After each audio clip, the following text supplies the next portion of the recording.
And Tyler Johnson's on right now. He is. This is a fascinating one.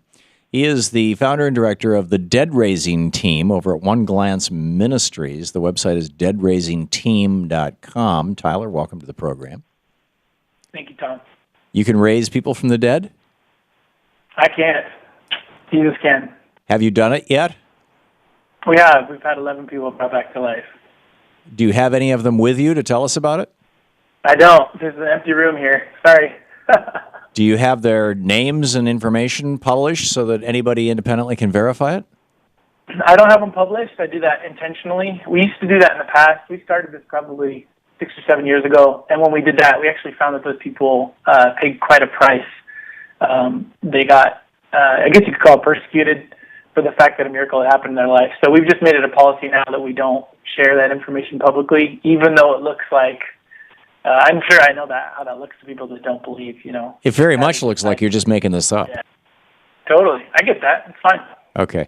After people are raised from the dead, what do they say they experienced while they were dead? Most of ours haven't actually had experiences. We've had a few. I would say 90% haven't had experiences.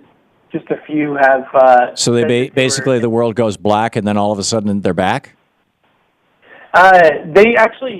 They made it sound like they were kind of like in a nap. They came out of it foggy, out of it. We've had a couple people talk about seeing dark stuff, dark things. I guess a lot of people would refer to that as hell or whatever. But we haven't had a whole lot of after-death experiences that people reported to us. Right. Have you, you say that you've successfully raised people from the dead. You don't want to publicize their names because you don't want them to be persecuted.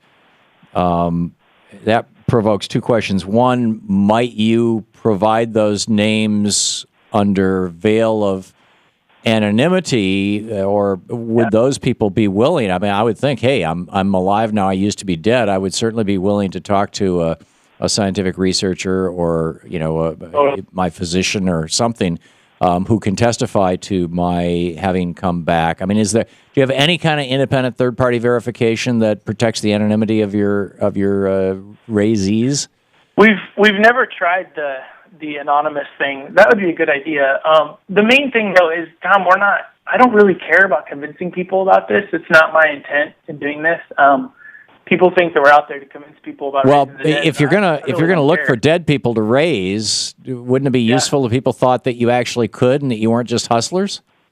Yeah, I totally. So why not go with some sort of independent verification? Family. What's that? So why not go with some sort of independent verification? Because we found that the people that want the dead raised already believe that the dead are raised. When they come to us with a loved one that's died, they come with the belief that God actually raises the dead and that there's people that will pray for it. The people that don't believe for it, that's fine. We bless them. It's totally cool. But we're not trying to convince anybody. What's the longest a person has been dead who you assert you have raised from the dead? Right. Our claims, right?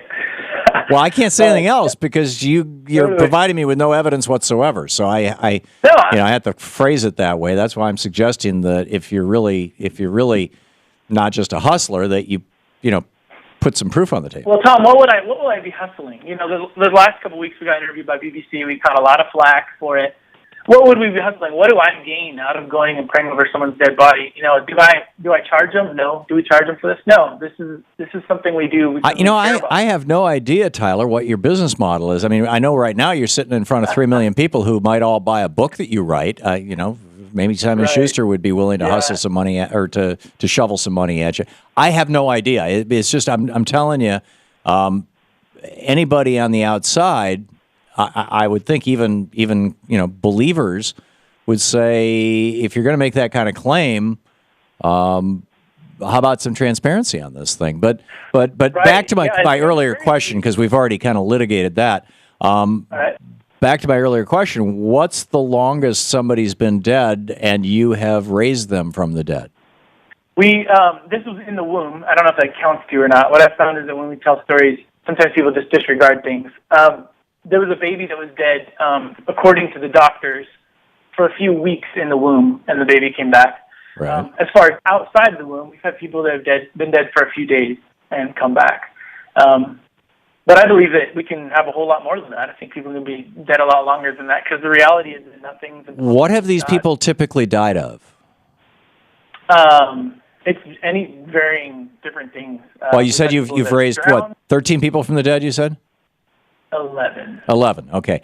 So what did each one of it, can you just tick off what those people had died of? Sure. The baby died in the womb, the unknown death. Someone drowned. There was a person that choked in a restaurant and died of suffocation. There was a man that had a heart attack in a car. He was dead. At that time, the doctors think he was dead, but he also wrecked his car because his car was moving. I mean, you've got, different situations, cancer, you've got kind of anything that people die from. Well, when the person who had died of cancer was brought back to life, were they still emaciated and excruciating pain? No, their cancer was gone? No.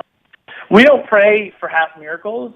I serve a God that's not cruel and that loves people, and so when we pray for a miracle, we don't pray for like half a miracle that they be raised from the dead back to a broken body. What's your religious background? What brought you to this, Tyler? What brought this to me was my dad died in my arms when I was 19 of a massive heart attack. And that's, people like to make fun of this and everything and think we're benefiting a bunch out of this or making a bunch of money out of this. But in reality, it comes from a place in me where I don't want people to go through the pain that I went through. That doesn't mean that everyone we pray for is raised from the dead to any means, by any means. Sure. Who's we? But, we have teams across the nation and in other nations that do this. So you're building an organization? You could call it that. Or a network?